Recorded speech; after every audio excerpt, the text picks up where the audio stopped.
नमस्कार बालमित्रांनो.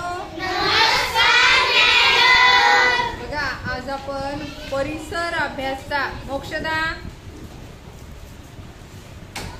आज आपण परिसर अभ्यासचा एक पाठ अभ्यासणार आहोत. पाठाचं नाव आहे स्वयंपाकघरात जाऊ. आपण दररोज स्वयंपाकघरात जातो है ना. आपल्याला भूक लागली की आपली आई काय बनवत आहे हे अगोदर आपण स्वयंपाकघरात जाऊन बघतो. स्वयंपाकघर म्हणजे जिथं स्वयंपाक बनवला जातो, अन्न शिजवलं जातं त्याला स्वयंपाकघर असं म्हणतात. पाठाचं नाव काय? स्वयंपाकघरात जाऊया. स्वयंपाकघरात जाऊया.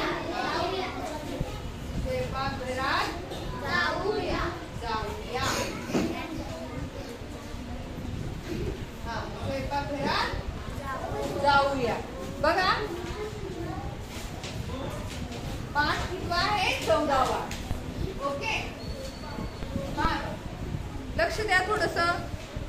मी मागे तुम्हाला सांगितलं तुमची आजी आई पूर्वीच्या काळी आता सुद्धा काही घरांमध्ये स्वयंपाक चुलीवर बनवला जातो. कशावर?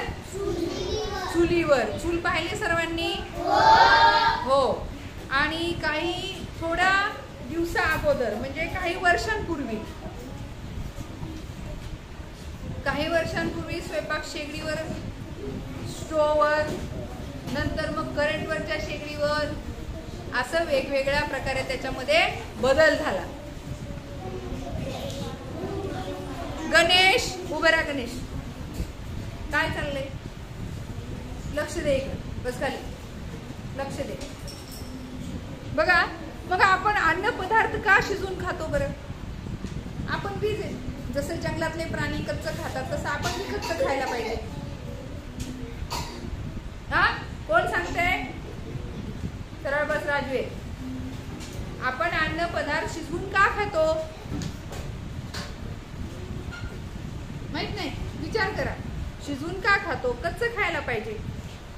जसं जंगलातले प्राणी कच्चं मांस खातात तसं आपण अन्न पदार्थ कच्चं खायला पाहिजे. नैतिक उभं राहा. सांग, शिजवूनच का खातो? लक्ष दे. मग सांगता येत नाही तर किमान लक्ष दे. बस खाली. आपण अन्न पदार्थ शिजवून यासाठी खातो की शिजवल्यानंतर आपल्याला पचायला हलकं होतं. मग काही पदार्थ आपण न शिजवता खातो. काकडी, गाजर, बीट, मुळा आणि मेथीची भाजी, वाटाण्याच्या शेंगा, अशा ज्या काही वस्तू आहेत, ज्या काही सलाद म्हणतो आपण त्याला, याला आपण न शिजवता खातो. का? कारण न शिजवता खाल्लेले हे आपल्याला पौष्टिक असतं. शिजवून जर खाल्लं तर त्याच्यामधलं पौष्टिकपणा कमी होतो. मग सगळ्याच भाज्या न शिजवता खाऊ शकतो का? नाही. शिजवल्यामुळं आपल्याला त्या भाज्या कशा लागतात? रुचकर लागतात, चांगल्या लागतात. कारण आपण शिजवत असताना त्याच्यामध्ये तेल, मीठ, जिरे, हळद, जे काही मसाल्याचे पदार्थ असतात, तिखट टाकतो. आणि तिखट आणि मीठ यामुळे भाज्या चांगल्या लागतात. अशा कच्च्या भाज्या आपल्याला जातील का?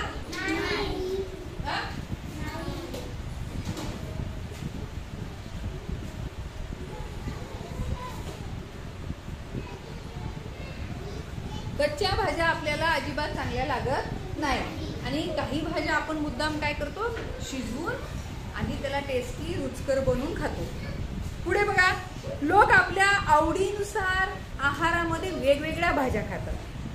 काही लोक डाळ, तांदूळ, गहू अशा वस्तू आणतात, भाज्या आणतात, फळं आणतात आणि हे सगळं आपल्या आहारामध्ये असतं.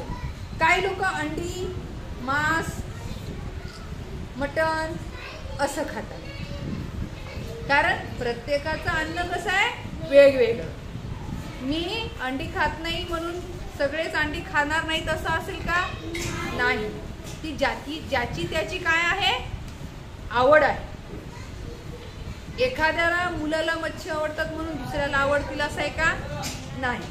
एखाद्याला पुरणपोळी आवडते म्हणून दुसऱ्याला अंड्याची पोळी आवडते. मग हा अंड्याची पोळी खातो आणि हा पुरणपोळी खातो, कारण याची आवड वेगळी आहे, त्याची आवड वेगळी. मग याला अंड्याची पोळी खाल्ली म्हणून त्यानं अंड्याची पोळी खायची का? म्हणजे प्रत्येकाची आवड ही वेगवेगळी आहे, निरनिराळी आहे. बरेचसे अन्नपदार्थ तयार करण्यासाठी आपल्याला उष्णता द्यावी लागते. आपण गॅस पेटवतो, उष्णता देतो, शिजवतो आणि मग खातो. काही पदार्थ असे आहेत की भात शिजवण्यासाठी बघा आपण काय करतो, तांदूळ पहिले धुवून घेतो, स्वच्छ पाणी घेतो, त्या पाण्यामध्ये मीठ टाकतो आणि मग तांदूळ पाण्यात टाकून भात शिजवतो. मग पुरी तयार असं करतो का? त्याला पाणी टाकून त्याच्यात शिजवतो का?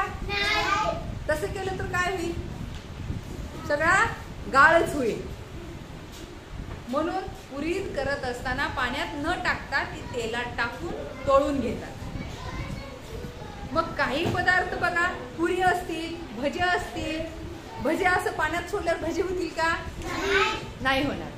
म्हणून भजे, पुरी असे जे पदार्थ आहेत ते पदार्थ तुम्हाला तेलामध्येच तळावे लागतात. काही पदार्थ आपण तळून खातो, काही उकडून खातो, तर काही शिजवून खातो, तर काही कच्चे खातो.